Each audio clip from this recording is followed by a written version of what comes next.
Hello बच्चों, जय हिंद।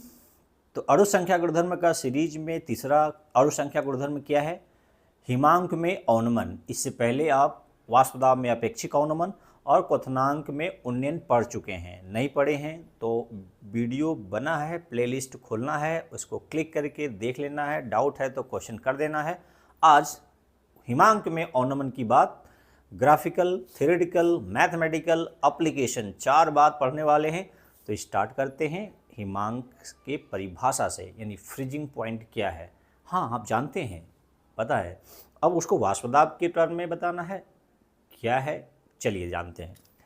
हिमांक पहले जानिए क्या होता है, फिर हिमांक में अवनमन जान लेते हैं। हिमांक, जिसको क्या बोलते हैं, फ्रीजिंग पॉइंट। फ्रीजिंग पॉइंट तो आप जो जानते हैं वो मैं बता रहा हूँ, मिलान कर लिए। जिस तापमान पर कोई द्रव ठोस अवस्था में बदलना प्रारंभ हो जाता है, जिस तापमान पर कोई द्रव ठोस में बदलना प्रारंभ हो जाता है, सामान्य दाब पर वह हिमांक कहलाता है। ठीक है, ये जो जानते हैं, जैसा मैं जान रहा हूँ वैसे आप भी जान रहे हैं। अब वाष्पदाब के टर्म में कि वेपर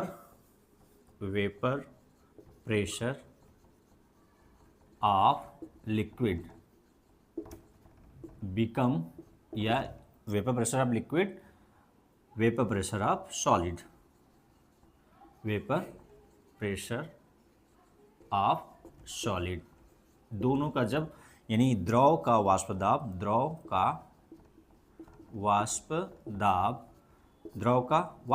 किसके बराबर हो जाए? ठोस के वाष्प दाब के क्या हो जाए? बराबर हो जाए जिस तापमान पर। तो वो तापमान क्या कर लेंगे? नोट कर लेंगे। वही क्या है? Freezing point.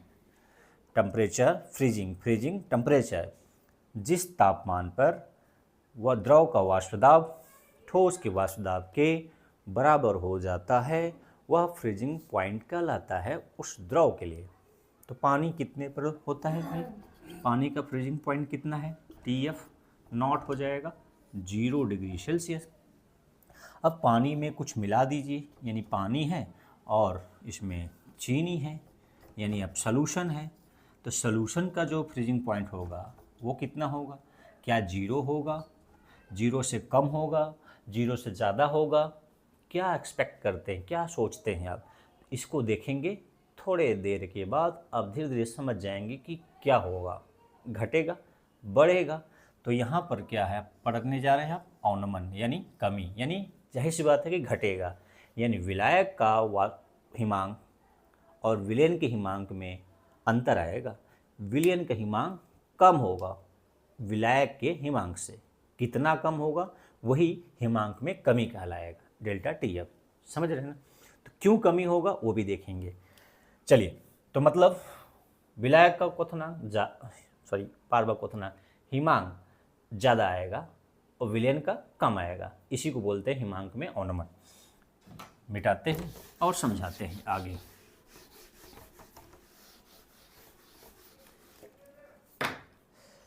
ये है पानी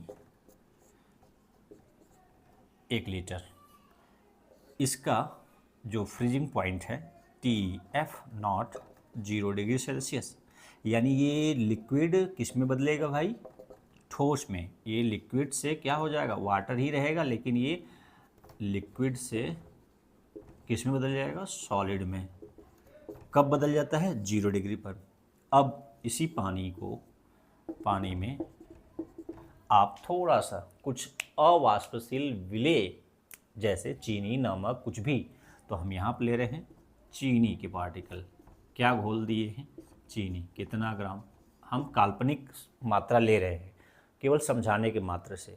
ये नहीं होगा कि इतना घोलने से इतना कमी आता है, ऐसा नहीं है। बस एक उदाहरण के स्वरूप में ले रहा हूँ। तो पानी में 1 लीटर है। अब ये दोनों बिलियन है। अब ये इसका जो फ्रीजिंग पॉइंट होगा ये माइनस में जाएगा। जितना भी जाएगा वो माइनस में जाएगा। ये XYZ मान लेते हैं कि ये -1 डिग्री पर जमेगा। हम काल्पनिक ये नंबर ले रहे हैं। क्या ले रहे हैं? काल्पनिक। पानी कितने पे जम रहा है? 0 डिग्री पर। बिलियन कितने पे जमेगा? -1 डिग्री पर। तो कितना कमी हो गया, 1 डिग्री की कमी आ गई, यानी अवनमन आ गया, अवनमन या कमी, यही डेल्टा टी एफ होगा। ये हाइपोथेटिकल वैल्यू ले रहा हूँ, 0.5 भी, 0.6 भी, कुछ भी हो सकता है। हम 10 ग्राम चीनी घोल दी है पानी में, उतना ही पानी में, ठीक है।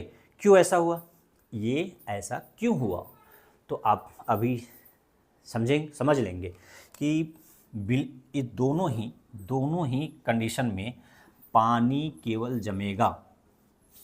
चीनी के पार्टिकल तो ऑलरेडी सॉलिड है, छोटे पार्टिकल केवल हुए हैं, वो जमेगा नहीं। ध्यान से सुनिए, चीनी ऑलरेडी सॉलिड है, ठोस है, वो घुला हुआ है छोटे कण में।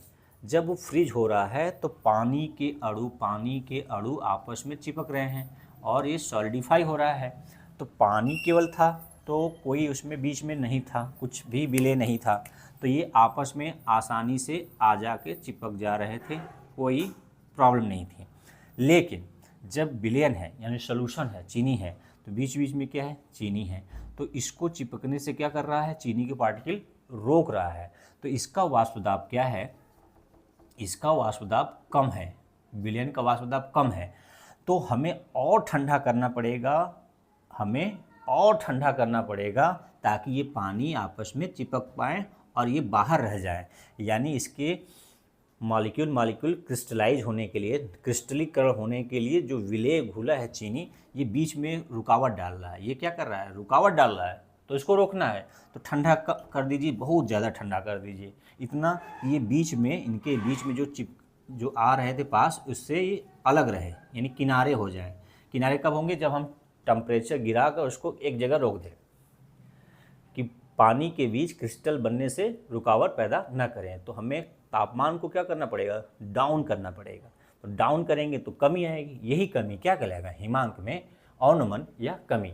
समझ रहे हैं ना, कि चीनी के पार्टिकल इनके बीच ना आए, तो जब नहीं आएगा तो ये जम जाएगा तो हमें क्या करना पड़ा, जमाने के लिए तापमान में गिरावट करना पड़ा, यानी ज़्यादा ठंडा करना पड़ा, तब ये सॉलिडिफाई हुआ।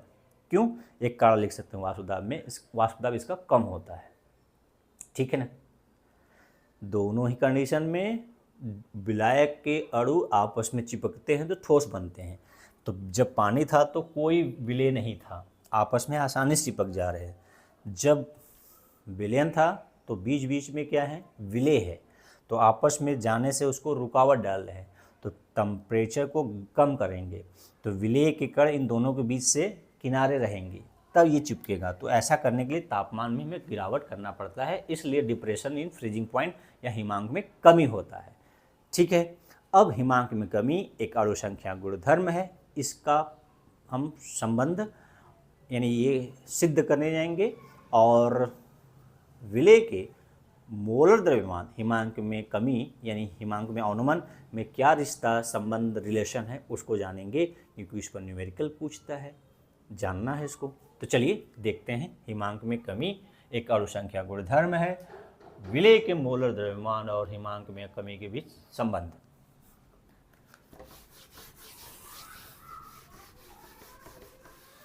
तो ध्यान दीजिएगा, अति तनु यानी बहुत ही डाइल्यूट सॉल्यूशन के लिए प्रमाणिक ये प्रयोग द्वारा सिद्ध हुआ है कि क्या, तनु विलयन के लिए क्या सिद्ध हुआ है कि जो हिमांक में कमी है, हिमांक में कमी वो समानुपाती होता है किसके, मोललता, उस विलयन के मोललता के समानुपाती होता है। ये तनु विलयन के लिए लागू है केवल, ठीक है। तो मोललता को हम किससे दिखाते हैं, स्मॉल m से। प्रोपोर्शनल को हटाएंगे तो एक कांस्टेंट देंगे, क्या देंगे, एक कांस्टेंट। जैसे आपने क्वथनांगुलन के लिए के बी दिया था, बी फॉर बॉइलिंग, यहाँ देंगे के एफ फॉर फ्रीजिंग, ये m है। तो समीकरण नंबर 1 इसको करेंगे, और जहाँ के एफ को क्या बताएंगे, हिमांक में अवनमन स्थिरांक, हिमांक में अवनमन स्थिरांक, ठीक है, अवनमन स्थिरांक है, जिसको एक और नाम देते हैं। वहाँ पर के भी था, एबिलियोस्कोपिक कांस्टेंट था, यहाँ पर क्या बोलेंगे इसको, किस नाम से, cryoscopic constant, CRY, cryoscopic constant, ठीक है। ये KF क्या है, क्रायोस्कोपिक कांस्टेंट। अच्छा, इसका यूनिट, वहाँ KB का यूनिट क्या निकाले थे, तो वही यूनिट यहाँ पे होगा, क्योंकि यहाँ पर भी क्या है, ये एफ है, यानी freezing temperature, change in freezing temperature है। टेम्परेचर है तो टेम्परेचर का क्या लेते हैं, केल्विन, और मोललता क्या लेते हैं, मोल, ठीक है, मोल इनवर्स केजी। फिर से मैं बता दूं, यहाँ पर निकालने का तरीका, निकालने के लिए डेल्टा टी एफ बराबर क्या है, के एफ है, एम है, तो के एफ का निकालना है ना, तो डेल्टा टी एफ अपान एम लिखेंगे। टी एफ का होता है केल्विन, मोल का मोललता का होता है मोल इनवर्स केजी, यानी नीचे रहेगा तो ऊपर जाएगा तो मोल इनवर्स केजी, तो साथ में लिख देंगे वो अच्छे से, तो केल्विन केजी मोल इनवर्स, यानी जो केबी का था वही यहाँ के एफ का है। ठीक है, क्या आया है फिर से देख लीजिए, KG kelvin KG mole inverse, same वही के एफ और के बी दोनों का सेम यूनिट आएगा, इकाई सेम आएगा। कैसे निकाला जाता है ये समझाया हूँ कि के एफ निकालना है, डेल्टा टी एफ पता यम का होता है मोल पर केजी, तो मोल ऊपर जाएगा माइनस हो जाएगा, केजी पहले से माइनस था प्लस हो जाएगा। ठीक है, और साथ लिख दिया है kelvin KG mole inverse. Okay, तो ये होगा यूनिट 1 नंबर। के एफ क्या है, अच्छा इसको डिफाइन करना है, तो के एफ क्या होता है, के एफ को डिफाइन केवल पूछे कि क्या होता है, तो वो के एफ मतलब उस विलयन की हिमांक में अवनमन जिसकी मोललता 1 होती है, वही हिमांक में अवनमन स्थिरांक होता है। यानी इस यदि यम बराबर क्या हो जाए 1, तो 1 क्या है, मोललता, विलयन की मोललता 1 ले लिया जाएगा, तो हिमांक में अवनमन जो होता है के एफ के बराबर होगा, है ना। के एफ किसके बराबर हो जाएगा, डेल्टा टी एफ बराबर क्या हो जाएगा, के एफ, क्योंकि यम बराबर क्या है 1, तो के एफ क्या है, परिभाषा क्या देंगे, उस विलयन की हिमांक में अवनमन जिसकी मोललता 1 होती है, वही हिमांक में अवनमन स्थिरांक के एफ कहलाता है। ठीक है, उस तरह से के बी का डिफिनेशन दे देंगे, जब मोललता 1 ले लेंगे।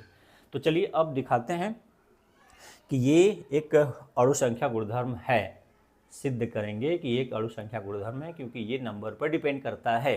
तो अभी आप इस इक्वेशन से देख रहे हैं ना कि यहाँ पर क्या देख रहे हैं, यहाँ पर क्या देख रहे हैं, ये देख रहे हैं कि जो डेल्टा टी एफ है मोललता के समानुपाती है, प्रयोग द्वारा सिद्ध हुआ है।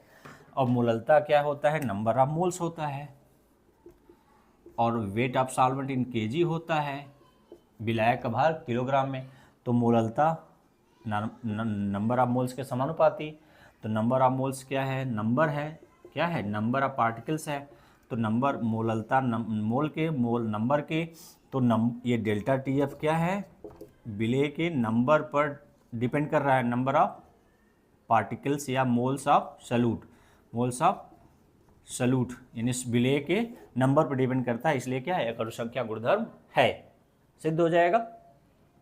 मोललता के समानुपाती, इतने मोल के समानुपाती, मोल का मतलब नंबर के जो डिपेंड करने वाला गुण है वो अणु संख्या गुणधर्म है, तो यह एक अणु संख्या गुणधर्म है। ठीक है, अब अणु संख्या गुणधर्म और विलेय के मोलर द्रव्यमान में क्या रिश्ता है, आगे बात करते हैं, और उसका ग्राफिकल निरूपण देखते हैं। 2 चीज़ और देखते हैं यथाशीघ्र, उसका एप्लीकेशन देखेंगे। तो अभी आपने देखा, क्या देखा कि जो डेल्टा टी एफ है वो के एफ इंटू यम है इक्वेशन 1 से। तो यम का वैल्यू जैसे के एफ के बी के लिए निकाले तो उसी तरह से यहाँ निकाल लीजिए। यम बराबर क्या होता है, नंबर ऑफ मोल्स, विलेय का भार यदि केजी में लिखते हैं तो ऐसे लिखते हैं, यदि ग्राम में है, मान लीजिए यदि W2 ग्राम विलेय मतलब जो चीज़ घुलता है, जैसे चीनी में घोला तो वो विलेय हो गया। ठीक है, जिसका मोलर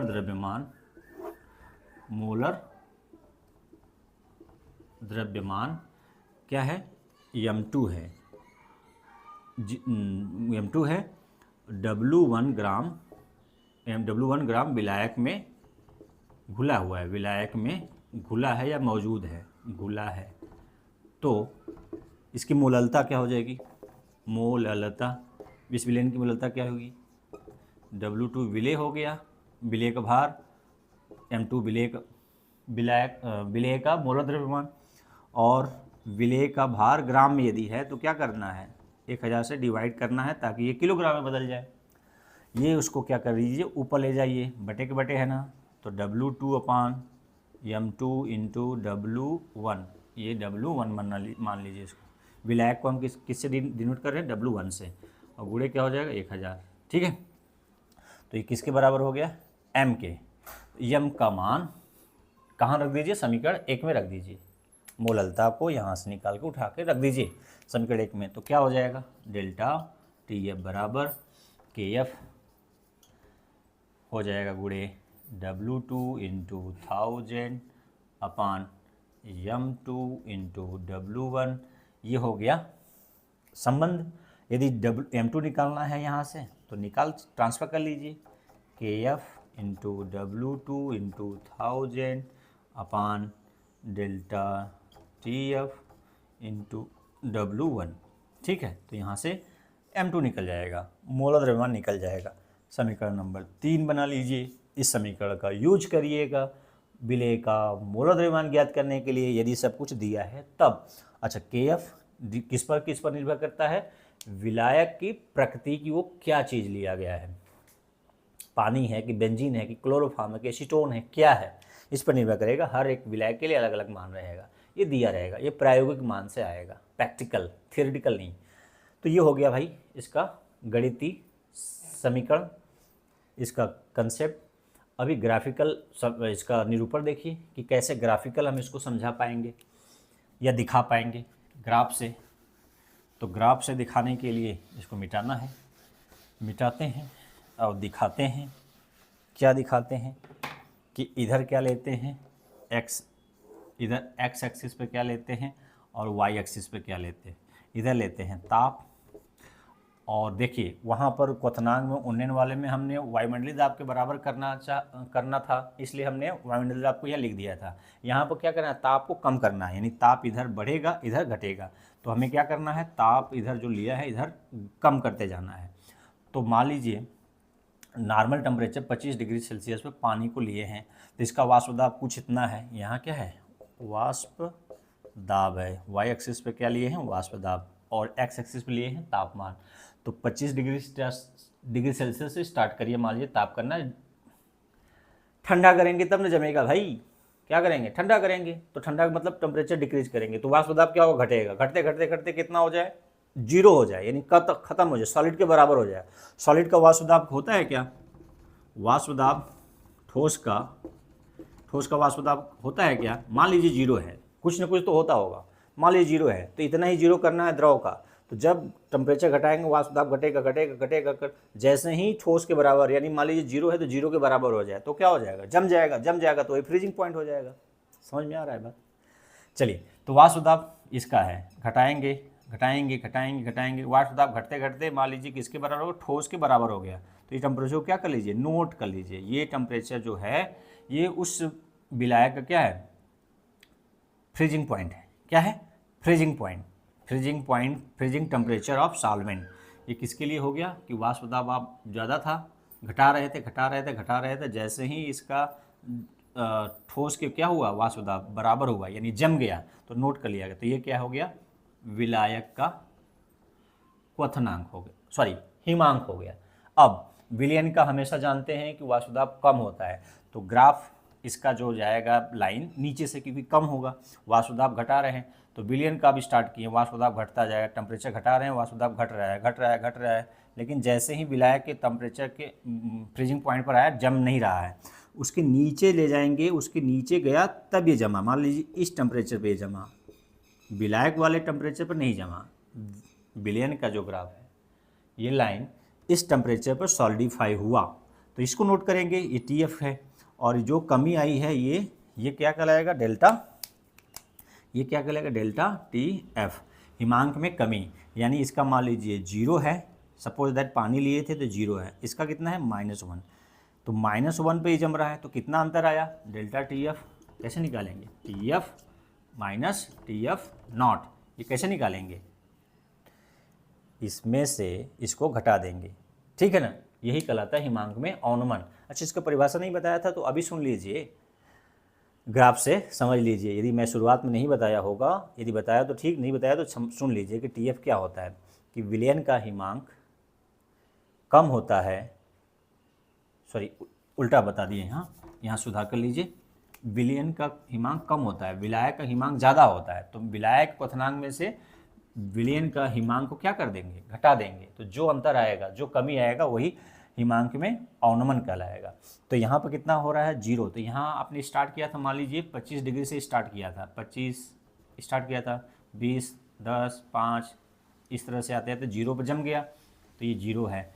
घटाते घटाते कितना पे जम गया, -1 पर, तो माइनस, तो इसका कितना हो गया भाई, TF कितना है, 1, तो कितना आ गया इसमें माइनस, पहले चिन्ह इसका है और माइनस का चिन्ह मैथमेटिकल है, तो कितना अंतर आ गया, डेल्टा TF कितना आ गया, 1 डिग्री का अंतर आ गया। तो ये हो गया आपका विलयन का क्वथनांक हिमांक, और ये विलायक का क्वथनांक। बार बार वो क्वथनांक जगह पर आप हिमांक समझिएगा, वर्ड मेरे से निकल रहा है क्वथनांक। हिमांक की बात करें तो हिमांक है, ठीक है। अब जब विलायक जम चुका है तो माइनस में जाएगा, ये 0 पे जम चुका है, या जब जिस टेम्परेचर पे जम गया है, चाहे वो पानी है या कोई और विलायक है, कुछ भी ले सकते हैं, यदि वो जम चुका है तो जिस टेम्परेचर पर जम गया वो हिमांक है उसका, लेकिन और उससे नीचे जाएंगे तो सॉलिडिफाई ही रहेगा ना, तो इसको बोलते हैं, ये है विलयन का। और यहाँ से यहाँ जो लाइन है ये है फ्रोजन, यानी फ्रोजन सॉल्वेंट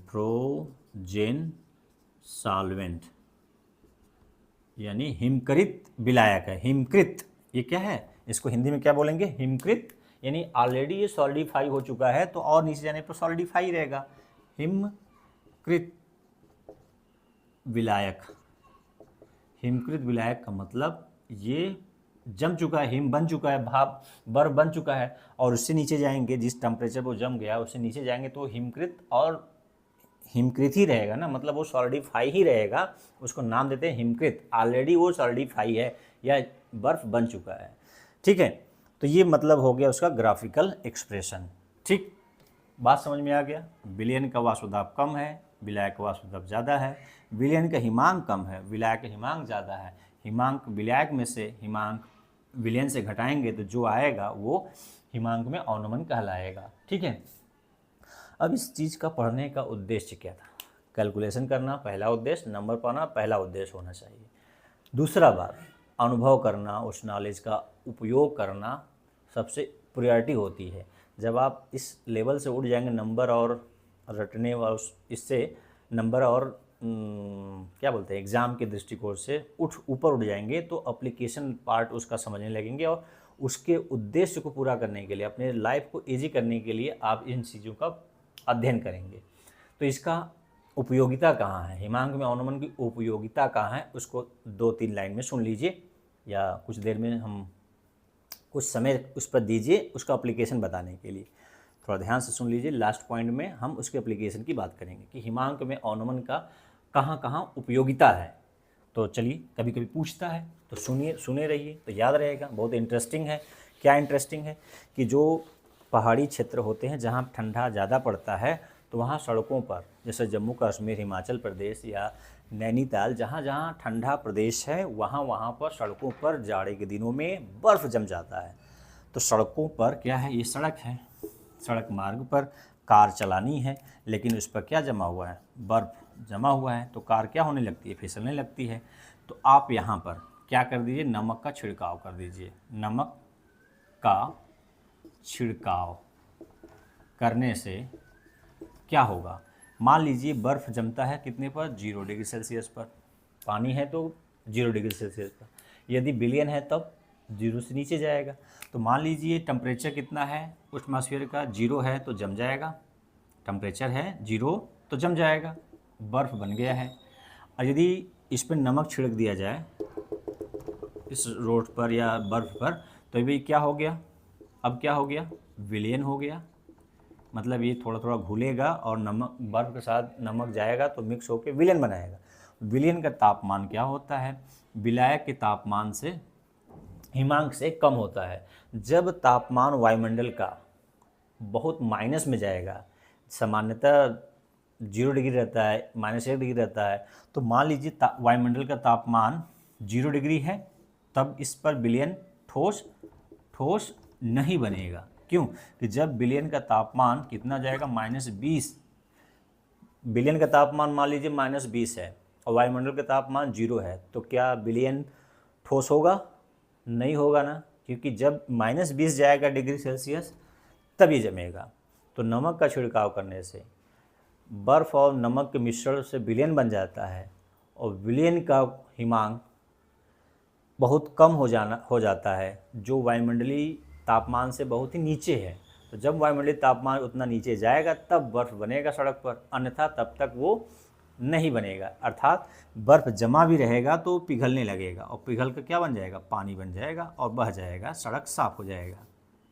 क्योंकि विलयन है, विलयन का तापमान गिरता है, हिमांक गिरता है, तो ये बर्फ़ पिघल कर पानी बन जाएगा, क्योंकि उतना टेम्परेचर वायुमंडल का नहीं होता है। किसका छिड़काव करते हैं? नमक का NaCl। यदि नमक के बजाय आप कैल्शियम क्लोराइड का छिड़काव करेंगे तो ये ज़्यादा इफेक्टिव होता है, क्योंकि इसका क्वथनांक हिमांक में अवनमन ज़्यादा करता है, यानी ज़्यादा हिमांक में कमी एक ला देता है। ये बहुत ज़्यादा इफेक्टिव होता है। ठीक है ना, एक एप्लीकेशन। दूसरा एप्लीकेशन जो आइसक्रीम, कुल्फ़ी वाले आइसक्रीम, तो कुल्फ़ी वाले आइसक्रीम कोनदार प्लास्टिक के शेप में उसको ढाला रहता है। ये इसमें क्या भरा हुआ है? आइसक्रीम। ठीक है, ये आइस इसमें कोन है। आइस कोन का मतलब जो कुल्फ़ी वाला की बात कर रहा हूँ, वो क्रीम वाला जो ऐसे लेकर हाथ में करते हैं वो नहीं, ये कोन्स है मेटल का कोन है।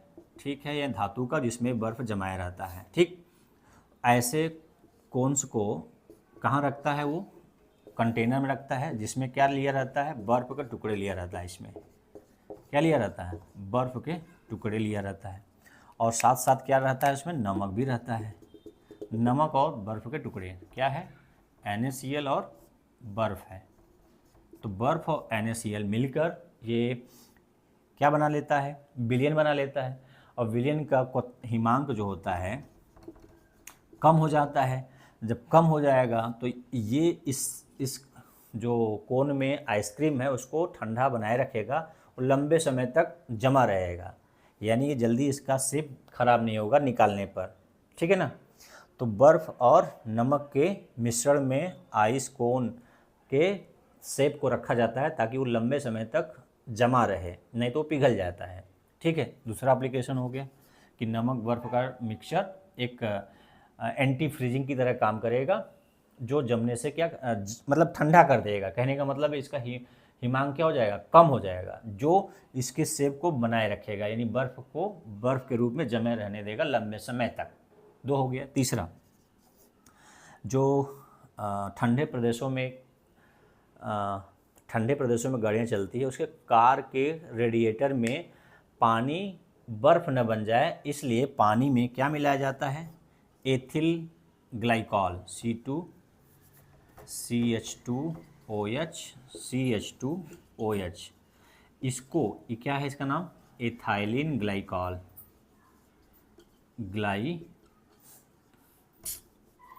ग्लाइकॉल, एथाइलिन ग्लाइकॉल या एथिलीन ग्लाइकॉल, कुछ भी कहिए। इथेन 1,2 डाइयल, आईयूपीएसी नाम क्या है? इथेन 1,2 डाइयल। इसको पानी के साथ मिलाएंगे तो ये एंटी फ्रीजिंग की तरह काम करेगा। किसकी तरह?